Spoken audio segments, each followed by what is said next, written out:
سورہ کہف جس کی بڑی فضیلت بھی آئی ہے، جیسے کہ میں نے بتایا آپ کو، سورہ کہف جو ہے یہ کب نازل ہوئی تھی اس کی چھوٹی سی بات میں آپ کو بتاؤں۔ اس میں اصحاب کہف کا ذکر آیا ہے۔ اصحاب کہف کون ہیں؟ یہ چند نوجوان تھے جو اپنا ایمان بچا کر بادشاہ سے ایک غار میں پناہ لینے کے لیے نکل گئے تھے۔ ان کا معاملہ کیا ہوا تھا آپ کو تھوڑی سی تفصیلات میں عرض کروں، اور اس کے بعد اس سورہ کا شان نزول میں آپ کو میں بتاؤں۔ ہوا یوں تھا کہ دقیانوس نام کا ایک بادشاہ، عیسیٰ علیہ السلام کی امت ہی میں، عیسیٰ علیہ السلام کے آسمانوں پر اٹھا لیے جانے کے کئی سالوں کے بعد ایک دقیانوس نام کا بادشاہ آیا، اور وہ بہت ہی ظالم تھا، اور وہ بت پرستی میں مشغول ہو گیا، دین عیسائیت سے منحرف ہو کر کے لوگوں کو الگ پوجا پاٹ میں مصروف کر دیا۔ تو جو لوگ اس کے دباؤ میں آ کر کے اس کا کہا مان رہے تھے، ایک نئے دین کو رائج کر رہا تھا، اسی کے درباریوں میں کچھ نوجوان تھے۔ ان کی تعداد کا صحیح علم اللہ ہی کو ہے، بعض نے 7 بتایا ہے، بعض نے 8 بتایا ہے۔ قُلْ رَبِّي أَعْلَمُ بِعِدَّتِهِمْ وَمَا يَعْلَمُهُمْ إِلَّا قَلِيلٌ۔ اللہ فرماتا ہے اے محبوب آپ فرما دیں کہ میرا رب ہی ان کی صحیح تعداد کو جانتا ہے۔ وہ کتنے تھے؟ 7 نوجوان یا 8 نوجوان؟ یہ بادشاہ کے درباریوں میں سے تھے، بعض نے کہا ہے کہ سپاہیوں میں سے تھے۔ وہ ایمان والے تھے، ایمان والے تھے، اور اللہ پر یقین رکھتے تھے، آخرت پر یقین رکھتے تھے۔ وہ شرک اور بت پرستی میں ہرگز نہیں ملوث تھے، لیکن وہ اگر اپنا ایمان ظاہر کرتے تو بادشاہ انہیں قتل کر دیتا۔ بادشاہ نے بہت ظلم کیا تھا، جس کے اندر بھی ایمان کا تھوڑا سا بھی شائبہ اس کو ہوا، اس کے ساتھ اس نے بہت سخت ترین سلوک کیا، یا تو پھانسی پر چڑھایا گیا، یا پھر اسے جلا دیا گیا، یا قتل کر دیا گیا۔ تو یہ نوجوانوں نے اپنا ایمان چھپائے رکھا، لیکن کب تک چھپاتے؟ ایک بار ایسا ہوا کہ یہ آپس میں مل کر کے کچھ بات چیت کر رہے تھے، بادشاہ تک کو خبر ہو گئی کہ میرے درباریوں میں سے کچھ لوگ ایسے ہیں جو میرے دین پر قائم نہیں ہیں، وہ دین عیسائیت پر ہیں، اللہ کو ایک مانتے ہیں، عیسیٰ کو رسول مانتے ہیں۔ تو جیسے ہی اس کو خبر ہوئی تو ان نوجوانوں کو بھی یہ خبر ہو گئی کہ بادشاہ تک ہمارے حالات معلوم ہو گئے، اب ہمارا جانا وہاں پر مناسب نہیں۔ تو ان 7 نوجوانوں نے یا 8 جو بھی، ان لوگوں نے ارادہ کیا کہ ہم شہر چھوڑ کر کے نکلتے ہیں۔ تو ان لوگوں نے صبح سویرے، یعنی صبح سورج نکلنے سے پہلے رات کے تھوڑے سے حصے میں یہ نکل پڑے اور شہر بھی چھوڑ دیا۔ بیچ راستے میں ایک اور صاحب ان سے ملاقات کیے، ان کو بھی اپنے ساتھ لے لیا، تقریباً یہ 8 ہو گئے۔ وہ پیشے سے کپڑے دھونے کا کام کرتے، تو ان کے ساتھ ایک کتا بھی تھا، وہ کتا بھی پیچھے ہو لیا۔ تو ان نوجوانوں نے پکار کر کے کہا ارے اس کتے کو چھوڑو، یہ بھوکے گا تو ہم سب کو خبر کر دے گا، یہ بھوکے گا تو ہمارے ہونے کا لوگوں کو احساس ہو جائے گا۔ تو کتے کو اسی وقت اللہ تعالیٰ نے فصیح زبان عطا کی، وہ کتا ان سب نوجوانوں کو جواب دینے لگا ان کی زبان میں کہ اے لوگوں، اے نوجوانوں، میں تمہیں مشکل میں نہیں ڈالوں گا، تمہاری حفاظت پر مامور رہوں گا۔ تو اس کو ساتھ لے لیا کتے کو۔ جب ایک جانور بات کرنے لگے تو پھر یہ حیرت کی بات ہے، انہیں اندازہ ہو گیا کہ اب اللہ تعالیٰ ہمارے رحم فرمائے گا اور ہماری حفاظت فرمائے گا۔ تو یہ نوجوان نکل کر کے شہر سے کافی دور ایک غار میں جا کر پناہ لیتے ہیں۔ غار پہاڑوں کے بیچ میں پتھروں سے ڈھکا ہوا ایک غار، اوپر سے کھلا ہوا ہے۔ تو اس غار میں یہ لوگ اندر گئے، جا کر کے سوئے۔ اللہ فرماتا فَضَرَبْنَا عَلَىٰ آذَانِهِمْ فِي الْكَهْفِ سِنِينَ عَدَدًا۔ اللہ تعالیٰ نے ان پر نیند کو، ان کے کانوں پر نیند کو طاری کر دیا، ایسے کہ جیسے کہ موت والی نیند ہوتی ہے، وہ سو گئے۔ وہ جتنے اصحاب کہف تھے اندر سو گئے، تو ایسی ان کو نیند طاری ہو گئی کہ وہ ہوش میں بھی نہ آئیں، اٹھ نہ سکیں، اس طرح کی نیند ان پر طاری ہو گئی۔ اسی لیے حکمہ نے کہا ہے کہ نیند موت کی بہن ہے، جب بھی سوتے ہو توبہ کر کے سو، یہی نیند تمہاری آخری نیند بھی ہو سکتی ہے۔ مردہ جو سو جاتا ہے اور پھر ہم رات کو بستر میں سوتے ہیں، دونوں میں زیادہ فرق نہیں ہوتا، ہم بھی ہوش میں نہیں ہوتے اور وہ بھی ہوش میں نہیں ہوتا، لیکن بسا اوقات مردہ سارے لوگوں کو دیکھ رہا ہوتا ہے اور ہم کو تو خبر بھی نہیں ہوتی ہمارے آس پاس کون ہوتا ہے۔ تو موت کے قریب ہوتے ہیں ہم نیند میں، اسی لیے سو کر اٹھنے کے بعد جو ایک دعا ہے آپ کو یاد ہونی چاہیے، الحمدللہ الذی احیانا بعد ما اماتنا۔ دعا بھی میرے آقا نے یوں سکھائی ہے یوں کہو تمام تعریفیں اس اللہ کے لیے جس نے ہمیں موت کے بعد دوبارہ اٹھایا ہے. ہر دن ہم یہ پڑھتے ہیں ہمیں موت کے بعد دوبارہ اٹھایا ہے. خیر، تو وہ اصحاب کہف سو گئے اپنے غار میں. اب بادشاہ کو یہاں بادشاہ دقیانوس کو خبر ہو گئی کہ یہ میرے درباری، میرے جو وزیر، میرے سپاہی تھے، یہ کہاں چلے گئے. لوگوں نے کہا کہ وہ ایمان والے لوگ تھے، وہ تیرے دین پر نہیں تھے، وہ تجھ سے جان چھڑا کر نکل گئے. تو بادشاہ بڑے غصے میں آیا، کہا ان کی تلاشی کی جائے، ان کے پیچھے پولیس لگا دی جائے تلاشی کے لیے. لوگ ڈھونڈتے ڈھونڈتے جب ان کا پتہ معلوم کیا تو پتہ چل گیا کہ فلاں غار کی طرف ان کو جاتے ہوئے کچھ لوگوں نے دیکھا تھا. تو وہاں تک بادشاہ پہنچ گیا. جب غار کے اندر دیکھا گیا تو یہ مست نیند میں سو رہے تھے. تو بادشاہ نے آرڈر دیا کہ ان کے لیے میری طرف سے سزا یہ ہے کہ غار کا منہ بند کر دو چاروں طرف سے، کہ یہ کہیں سے نکل نہ سکے، یہی ان کی قبر بن جائے. تو مضبوط پتھروں سے اس غار کو باندھ کر کے ختم کر دیا گیا. یعنی ایسے کہ اس میں داخل ہونے کا بھی کوئی راستہ نہیں، خارج باہر نکلنے کا بھی کوئی راستہ نہیں. ان کی وہیں پر قبر بن گئی ان کے گمان میں، بادشاہ کے گمان میں. تو بادشاہ نے کہا مجھ سے جو جان چھڑا کر کے جائے گا اور میرے دین پر جو قائم نہ ہوگا اس کا یہی حشر ہوگا، انجام ہوگا. لیکن اسے معلوم نہیں کہ یہ اللہ کی حفاظت میں آئے ہوئے تھے. رب تبارک و تعالیٰ ان کی کیسی حفاظت کر رہا ہے. اللہ اکبر. یہ لوگ چلے گئے دیوار باندھ کر. ایک چرواہا تھا وہاں پر، اس نے دیکھا یہ سارا واقعہ، اس نے وہاں پر دیوار پر پورا واقعہ لکھ دیا تھا کہ یہ لوگ، ان کا نام یہ ہے. یہ لوگ بادشاہ سے اپنا ایمان بچا کر کے نکلے تھے. تو بادشاہ نے ان کے غار کے اوپر دیوار بنا دی اور ان کو یہیں پر اندر ختم کر دیا گیا ہے. تو ایک دیوار پر اس نے پورا واقعہ لکھ دیا تھا. یہ بات آئی گئی ختم ہو گئی. بادشاہوں کے دور آتے ہیں جاتے ہیں، ختم ہو گئے. کب تک رہے گا ظلم کا دور؟ بڑے بڑے ہلاک و برباد ہو گئے. کرسیاں ہل جاتی ہیں. فرعون اور نمرود کی کرسی باقی نہیں رہی تو پھر دوسرے کی کیا ہے، جن کو پوری دنیا کی حکومت پر غرور تھا. دقیانوس بھی ختم ہو گیا. اس کے بعد پھر دوسرے آئے سلطنتیں، پھر دوسری آئی. زمانہ گزرا 300 سال کا. 300 سال گزر گئے. وَلَبِثُوا فِي كَهْفِهِمْ 300 سِنِينَ وَازْدَادُوا 9. اللہ فرماتا ہے کہ وہ اپنے غار میں 309 سال تک سوتے رہے. 309 سال یہ جو بتایا گیا ہے اس کی وجہ یہ ہے کہ تاریخ جو ہے شمسی اور قمری الگ ہوتی ہے. انگریزی تاریخ جو بولتے ہیں جنوری، فیبروری، مارچ، اپریل، اس کے دن جو ہے تھوڑے زیادہ ہیں. اور ہم جو چاند کے حساب سے جو کیلنڈر دیکھتے ہیں، محرم، صفر، ربیع الاول، اس کے دن سال میں کم ہے. تو یوں سمجھ لیجئے کہ 100 سال میں 3 سال کا فرق آ جاتا ہے. ہر سال میں 10 دن کا فرق آتا ہے نا، ہر سال میں 10 دن یہ گھٹ جاتے ہیں. اس طرح 100 سال میں 3 سال کا فرق آ جاتا ہے. تو 300 سال میں یہ چاند کے سال 309 سال ہو گئے اور وہ انگریزی تاریخ کے اعتبار سے 300 ہی سال تھے. بہرحال قرآن میں یہ بات آئی ہے اس لیے میں نے عرض کیا. 309 سال گزر جانے کے بعد اب جو اس علاقے میں ایک دوسرا بادشاہ آیا بیدروس نام کا، وہ اچھا بادشاہ تھا، نیک، عادل اور منصف، عبادت گزار، آخرت پر یقین رکھنے والا، ایمان والا. لیکن اس کی قوم میں بہت سارے لوگ آخرت پر انکار کر رہے تھے. نہیں، مرنے کے بعد اٹھنا نہیں ہے، جو ہے یہی ہے، دنیا ہے. تو اس نے بہت لوگوں کی اصلاح اور ہدایت کے کام کیے، سمجھائے. لوگوں کو جب تک کوئی نشانی نہیں دکھتی جلدی کوئی مانتے نہیں، ڈھیٹ قسم کے جو لوگ ہوتے ہیں. تو بادشاہ روزانہ اللہ کی بارگاہ میں یہ دعا کرتا تھا کہ اے رب ذوالجلال، کوئی نشانی بتا میری قوم کو تاکہ یہ مرنے کے بعد دوبارہ اٹھائے جانے پر ایمان لے آئیں. یہ لوگ آخرت پر ایمان نہیں رکھتے، مرنے کے بعد دوبارہ زندہ ہونے پر یہ یقین نہیں رکھتے.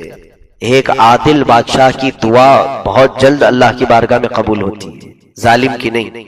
ظالم بادشاہ کے ہوتے ہوئے تو پورے ملک کی برکتیں اٹھا لی جاتی ہیں، جیسے ہمارے ملک میں برکت ختم ہو رہی ہے. بہرحال 309 سال کے بعد ایک دن آیا جب یہ اصحاب کہف غار میں اچانک اٹھ گئے. بلکہ اللہ فرماتا ہے وَكَذَلِكَ بَعَثْنَاهُمْ، ہم نے انہیں اٹھایا. اب آپس میں وہ لوگ جیسے اٹھے، سب کی نیند ایک ساتھ کھلی، ایک دوسرے کو سوال کرنے لگے. لِيَتَسَاءَلُوا بَيْنَهُمْ، قال قائل منهم کم لبثتم، ان میں سے ایک نوجوان نے کہا ارے کتنا سوئے ہم لوگ، کچھ زیادہ تو نہیں ہو گیا؟ یہ سوال پوچھنے کی وجہ یہ تھی کہ ان کو جسم کے حصے تبدیل ہوتے ہوئے نظر آئے، ناخن بڑے ہوئے تھے، بال بڑے ہوئے تھے۔ تو کسی نے کہا قالوا لبثنا یوما او بعض یوم، ارے ہم تو صبح آئے تھے، ابھی دوپہر ہو رہی ہے، اتنا ہی سوئے ہیں ہم لوگ۔ تو پھر کسی کو شک ہوا ان میں سے، انہوں نے کہا قالوا ربکم اعلم بما لبثتم، چھوڑو یہ سب ڈسکس، ہمارا رب ہی بہتر جانتا ہے ہم کتنی دیر سوئے تھے، وہی سلاتا ہے وہی اٹھاتا ہے۔ ان میں سے کسی کو یہ چیز معلوم نہیں ہو رہی ہے کہ وہ 300 سال سوئے، اور جب رب تبارک و تعالیٰ کسی کو سلائے تو اسے ساری چیزوں سے بے نیاز کر کے سلاتا ہے، اور جب اٹھاتا ہے تو زمانے کا اندازہ بھی نہیں ہوتا ہے۔ اسی لیے کہا گیا نا صالحین کو جب قبر میں رکھا جاتا ہے، پرہیزگاروں کو، نیک لوگوں کو قبر میں تم چھوڑ کر کے آئے، پھر جس دن قیامت کی سور پھونکی جائے گی اور سارے لوگوں کو اٹھایا جائے گا میدان قیامت کی طرف، تو وہ صالحین اپنی قبروں سے کپڑے جھٹکتے ہوئے اٹھیں گے اور یہ کہیں گے اتنی جلدی قیامت ہو گئی، ابھی تو ہمارے گھر والوں نے دفنایا تھا، جبکہ وہ اپنی قبروں میں ہزار ہزار سال سو چکے ہوں گے۔ ان پر بھی اللہ رب العزت زمانے کو سمیٹ دیتا ہے، لپیٹ دیتا ہے۔ وہ 50,000 سال کے برابر کا ایک دن قیامت کا ہے، لیکن سب کے لیے نہیں، بعض لوگوں کے لیے تو بہت چھوٹا دن ہوگا، جیسے دنیا کا دن تھا اتنا ہی وہ بھی ہوگا، لیکن گنہگاروں کے لیے وہ کئی ہزار سال کا، 50,000 سال کا۔ دنیا جب سے قائم ہوئی ہے اب تک 50,000 سال نہیں ہوئے، اور قیامت کے دن ایک ہی دن وہ 50,000 سال کا ہوگا، ایک ہی دن۔ وہ اللہ رب العزت کی قدرت میں ہے کہ وہ چاہے تو وقت کو سمیٹ دے اور چاہے تو چھوٹے سے وقت کو پھیلا دے۔ اب وہاں پر وہ لوگوں کو احساس تک نہیں تھا کہ 300 سال سوئے ہیں، پتہ بھی نہیں تھا۔ تو ان میں سے ایک صاحب نے کہا بھوک بہت لگ رہی ہے، جاؤ پیسے لو اور شہر میں جا کر کچھ کھانا لے آؤ۔ لیکن بھیجتے ساتھ اس کو کہا گیا نوجوان فَبَعَثُوا أَحَدَكُمْ بِوَرِيقِكُمْ هَذِهِ إِلَى الْمَدِينَةِ فَلْيَنظُرْ أَيُّهَا أَزْكَىٰ طَعَامًا فَلْيَأْتِكُمْ بِرِزْقٍ مِّنْهُ وَلْيَتَلَطَّفْ وَلَا يُشْعِرَنَّ بِكُمْ أَحَدًا، جاؤ اچھا کھانا کیا ملتا ہے وہ لے کے آؤ، یہ لو پیسے دے کر کے اس کے ہاتھ میں بھیجا، لیکن بڑے نرمی سے جانا اور کسی کو خبر ہونے مت دینا، اگر ان لوگوں کو معلوم ہو گیا تو پھر او یرجموکم، وہ تو پھر سنسار کر دیں گے، او یعیدوکم فی ملتہم، پھر یا تو پھر وہ اپنے دین میں تم کو لوٹا لیں گے۔ یہ سمجھ لینا، بہت آہستہ سے جانا، بادشاہ دقیانوس اگر اسے پتا چل گیا کہ ہم میں سے کوئی یہاں کھانا لینے کے لیے آیا ہے تو پھر وہ پکڑ لے گا اور پھر مارے گا بھی، قتل بھی کر سکتا ہے، یا پھر ہم کو اپنے دین میں پلٹا دے گا۔ ان کو یہ بھی نہیں معلوم تھا کہ وہ 300 سال پہلے کہیں اس کی ہڈیاں گل چکی ہیں، دقیانوس جس کے خوف سے یہ لوگ نکلے تھے۔ بہرحال ایک صاحب اس میں سے پیسے لے کر کے نکلے۔ اب پیسے کون سے لیے ہوں گے؟ 300 سال پرانے جو پیسے جو لے کر کے وہ لوگ گئے تھے وہی تو پیسے ان کے پاس ہوں گے، نئے پیسے کہاں سے آئیں گے؟ اور پیسے تو ہر بار بدلتے رہتے ہیں، اس کی زندہ مثال ہمارے سامنے بھی ہے۔ بہت زیادہ سال نہیں ہوئے نا، ہاں، ہری جا کر کبھی لال آتی ہے، کبھی لال جا کر کے پیلی آتی ہے، تو یہ تو سکے بھی بدلتے ہیں، نوٹ بھی بدلتے ہیں۔ ہاں، جب حکومتیں چینج ہوتی تھی، پہلے بادشاہ بدلا تو سکہ بدلا، اس کی تصویر آ گئی، اس کی مہر آ گئی۔ تو اس طرح سے 300 سال کے بعد جو پیسے لے کر کے کھانا لانے کے لیے گئے تو دکان میں جا کر کے کچھ کھانا لیا اس صاحب نے، اصحاب کہف میں سے ایک نے، تو دکان والے کو پیسے پکڑائے تو دیکھ کر کے حیرت میں یہ کون سے پیسے دے رہا ہے، اس کا تو کوئی رواج ہی نہیں ہے، کوئی چلن بھی نہیں، اور آس پاس میں کوئی اس طرح کا سکہ چلتا ہوا بھی ہم نے سنا نہیں، اور کوئی پرانی حکومت میں بھی نہیں ہے، بہت پرانا 300 سال پہلے کی بات ہے۔ 300 سال پہلے کی بات تو چھوڑو، آپ ابھی 5 پیسے کا سکہ ڈھونڈ کے دکھاؤ، لیکن ہم نے دیکھا ہے بچپن میں نا، اب وہ ملتا کہاں ہے؟ 20-25 سال پہلے کے سکے یا نہیں مل رہے ہیں، 300 سال پہلے کے اگر کسی کے پاس آئیں تو حیرت کی بات ہے کہ تو اس دکان والے نے شک کیا، پوچھا کہ تم کہاں سے آئے ہو؟ کہا کہیں سے نہیں، ہم تو یہاں سے نکلے تھے اور غار میں ہم سوئے ہوئے، میرے دوسرے دیگر ساتھی کھانا لینے کے لیے ان کے پاس آئے۔ تو اس دکان والے نے سوچا کہ اس کو کوئی غیب سے خزانہ ہاتھ میں آیا ہے، شاہی خزانہ اس کے پاس لگا ہوگا، پرانی دولت، اور اس میں سے تھوڑے تھوڑے سکے لے کر کے خریداری کے لیے آ رہا ہے۔ تو اس نے وہاں کھڑا کیا اس کو دکان پر، اصحاب کہف کے اس صاحب کو، اور جا کر کے پولیس کو خبر کر دیا۔ میری دکان پر ایک ایسا شخص آیا ہے جس کے پاس بہت پرانے پیسے ہیں، بہت پرانے پیسے ہیں، اور مجھے لگتا ہے کہ اس کے ہاتھ میں کوئی شاہی خزانہ آیا ہے۔ تو پولیس آئی بادشاہ کی، اور اصحاب کہف کے جو یہ ساتھی کھانا لینے آئے تھے ان کو پکڑ لیا، لے کر کے بادشاہ کے پاس پہنچا دیے۔ کہا سچ سچ بتاؤ یہ پیسے کہاں سے آئے؟ انہوں نے کہا اللہ گواہ ہے میں نے کسی کی چوری نہیں کی، ہمارے اپنے پیسے ہیں۔ کہا یہ کہاں سے آئے؟ کہا کل تو ہم لوگ یہاں سے نکلے تھے یہی پیسے لے کر کے۔ تو سب کو شک ہونے لگا۔ پھر بادشاہ جو منصف تھا، ایمان والا تھا، اس کو علم بھی تھا بہت سارا، اس نے غور سے سنا اس صاحب کی بات، کہا پوری بات بتاؤ۔ تو اس نوجوان نے کہا آپ کی جگہ پر کوئی اور بیٹھا ہوا تھا بادشاہ سلامت، یہاں کوئی اور تھا اور وہ ہم سب کو پر زبردستی کرتا تھا اپنے دین میں لے جانے کی، ہم اس سے اپنی جان بچا کر نکلے تھے۔ تو دقیانوس کی جگہ پر اب بیدروس تھا۔ یہ انصاف پسند بادشاہ تھا، لیکن تاریخ تو مٹائی نہیں جاتی، کتابوں میں سب موجود تھا۔ بیدروس کو یہ معلوم بھی تھا کہ کچھ سالوں پہلے، یعنی تقریباً کئی صدیوں پہلے، کچھ نوجوانوں پر بادشاہ نے ظلم کیا تھا اور ایک غار میں ان پر دیوار کھینچ کر کے انہیں بند کر دیا تھا۔ تاریخ میں یہ موجود تھا۔ جیسے ہی اسے یہ خبر ہوئی کہ یہ ان میں کا ایک نوجوان میرے پاس کھڑا ہے، تو اس نے کہا تم سچ کہہ رہے ہو کہ اسی غار میں سے تم آئے ہو؟ کہا ہاں بالکل، آپ میرے ساتھ چلے، میں دوسرے ساتھیوں کو بھی آپ سے ملا دیتا ہوں۔ بادشاہ اپنے دیگر فوج کے ساتھ، سپاہیوں کے ساتھ اس غار کی طرف پہنچا۔ اب غار میں جو موجود دوسرے ساتھی تھے انہوں نے کہا یہ پکڑا گیا اور ہم سب کو بھی پکڑوا دے گا، ہم نے کہا تھا آہستہ جانا کسی کو خبر نہ ہونے پائے، پکڑا گیا۔ تو وہ لوگ خوف میں تھے۔ بادشاہ بیدروس جیسی غار کے قریب آیا اور اس نے ان نوجوانوں کو دیکھا جو پورے اسی انداز میں بیٹھے ہوئے تھے، لیکن اتنا ہے کہ ان کے جسموں کی ساخت بدلی ہوئی تھی، بال بڑے تھے، ناخن بڑے تھے۔ تو بادشاہ بیدروس نے ان سے پھر حالات پوچھے اور پھر وہاں دیوار پر لکھا ہوا پورا واقعہ پڑھ لیا، ان کے نام پوچھے، میچ ہو گیا۔ تو بادشاہ بیدروس اور اس کی پوری قوم سجدے میں گر گئے اللہ کے حضور۔ اے رب کائنات تو قادر مطلق ہے، 300 سال بعد بھی کسی کو سوئی ہوئی ذات کو دوبارہ تو اٹھا سکتا ہے۔ تو پھر پوری قوم ایمان لائی کہ اے مولا ہم سب کے مرنے کے بعد تو کبھی بھی ہم کو دوبارہ زندہ کر سکتا ہے۔ یہ آخرت پر یقین رکھنے کے لیے یہ واقعہ پیش آیا تھا۔ جو آخرت کا انکار کرنے والا ہے، بلکہ بعض تفسیروں میں یہ کہا گیا ہے جو انکار کرتا ہے نا کہ دوبارہ نہیں اٹھایا جائے گا، تو یہ تعجب کی بات نہیں بلکہ اس کا انکار کرنا تعجب کی بات ہے، کیونکہ اس کو خود اپنے وجود پر دیکھنا چاہیے وہ کہاں سے پیدا ہوا، کیسے پیدا ہوا، تو کیسے پیدا ہوا۔ انکار کر رہا ہے باپ کا ایک نطفہ ماں کے پیٹ میں گیا، ایک بوند سے جب مولا تعالیٰ گوشت بناتا ہے، ہڈی بناتا ہے، چہرہ بناتا ہے، ہاتھ، ساری شکلیں پانی کے ایک بوند سے بنا سکتا ہے، تو تمہاری جلی ہوئی راکھ سے کیا وہ مولا دوبارہ نہیں اٹھائے گا؟ کیوں جلا دیتے ہو؟ یہی سوچ کر کے کہ جلا کر خاک کر دو اور پانی میں بہا دو پھر کسی کو نہیں ملے گا۔ ہاں ادھر جو چلتے پھرتے خدا ہیں ان کو نہیں ملے گا، ان کو ایسی مٹی سے دوبارہ اٹھانے کی قدرت نہیں ہوگی، لیکن رب ذوالجلال وہ جو ماں کے پیٹ میں نطفے سے شکل بناتا ہے، وہ جلی ہوئی راکھ کیا ہوا سے بھی تمہیں دوبارہ زندہ کرے گا، قیامت کے دن اٹھائے جائے گا۔ اب اصحاب کہف کا یہ واقعہ یہاں تک ہوا۔ بیدروس بادشاہ نے اللہ کی بارگاہ میں شکر ادا کیا۔ اب یہ جو 7 یا 8 نوجوان تھے ان کا ذکر اس سورے میں آیا ہے، ان کے کتے کا بھی ذکر آیا ہے، وہ کتا بھی ان کے غار میں اسی طرح تھا۔ اس کے بعد جیسے یہ لوگ باہر آئے دوبارہ اللہ نے ان پر نیند طاری کر دی، پھر سے ان کو سلایا۔ کس کو؟ اصحاب کہف کو دوبارہ ان کو سلایا۔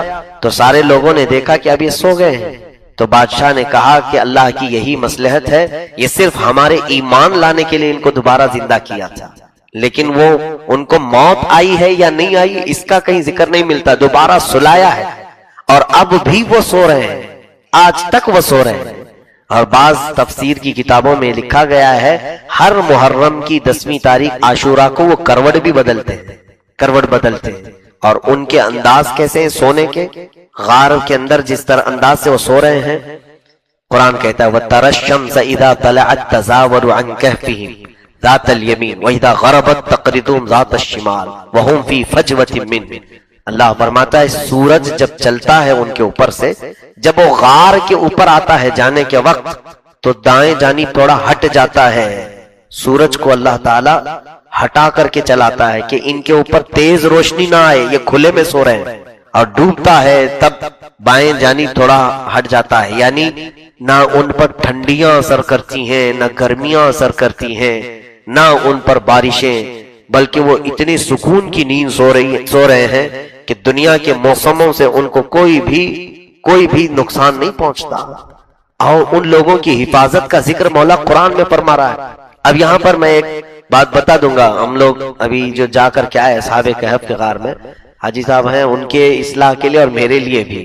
کہ جارڈن میں ایک غار ہے اصحاب کہف کا، جہاں ہم لوگ جا کر کے بھی آئے۔ یہ اس لیے میں بتا رہا ہوں کہ بہت سارے لوگ وہاں زیارت کے لیے جاتے بھی، اصحاب کہف کا غار لکھا ہوا ہے، لیکن میں یہ کہتا ہوں کہ وہ اصحاب کہف کا غار نہیں ہے، وہ اصحاب کہف کا غار نہیں ہے۔ مجھے بتانے کا اتفاق نہیں ہوا سفر میں، وہ جلد بازی میں، اس لیے کہ قرآن کہتا ہے لَوِ اطَّلَعْتَ عَلَيْهِمْ لَوَلَّيْتَ مِنْهُمْ فِرَارًا وَلَمُلِئْتَ مِنْهُمْ رُعْبًا۔ اللہ فرماتا ہے ہم نے ان کو غار میں ایسے رکھا ہے کہ اگر تم میں سے کوئی ان کو دیکھنے جائے گا تو ایسا ہم رعب ڈال دیں گے کہ پیٹ پھیر کر بھاگ جاؤ گے۔ قرآن میں یہ الفاظ ہے لَوَلَّيْتَ مِنْهُمْ فِرَارًا، تم بھاگتے ہوئے پیٹ پھیر کر کے چلے جاؤ گے، وَلَمُلِئْتَ مِنْهُمْ رُعْبًا، یا تو پھر تم پر ہم رعب ڈال دیں گے۔ جیسے حضرت امیر معاویہ رضی اللہ تعالیٰ عنہ کے زمانے میں صحابہ اکرام میں سے ایک جماعت اصحاب کہف کے غار کو انہوں نے دیکھا اور ادھر جانے کی کوشش کی تو غار میں سے ایک آگ باہر آئی اور سب کے سب پیچھے چلے آئے صحابہ۔ تو اب یہ جو دیکھنے کے لیے اندر جاتے ہیں، اندر موبائل ڈال کر کے ویڈیو کر رہے ہوتے ہیں اس غار میں جہاں ہم جا کر کے آئے۔ تو مجھے نہیں لگتا وہ غار کون پیٹ پھیر کر کے بھاگ رہا ہے، وہاں تو اندر ہی گھسے جا رہے ہیں، تو وہ اصلی غار نہیں ہوگا۔